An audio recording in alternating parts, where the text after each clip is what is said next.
আসসালামু আলাইকুম রহমতুল্লাহি ওয়া সুপ্রিয় বন্ধুরা, সবাই কেমন আছেন? আশা করি অনেক ভালো।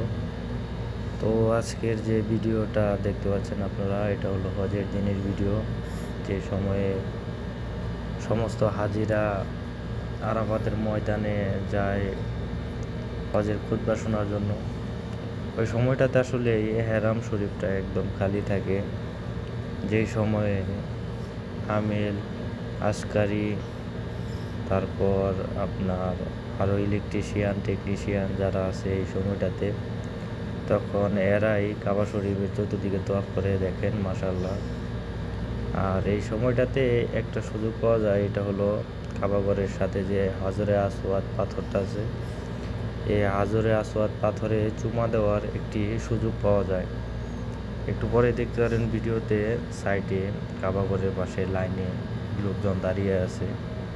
আসলে এমনি সময়টাতে তো প্রচুর ভিড় লেগে থাকে, তবে এই সময়টাতে সিরিয়ালে মাশাআল্লাহ সবাই চুমু দিতে পারে। তো ভিডিওটি দেখে কেমন লাগলো সবাই কমেন্টে জানাবেন অবশ্যই, এবং চ্যানেলটিকে সাবস্ক্রাইব করে আমাদের পাশে থাকবেন।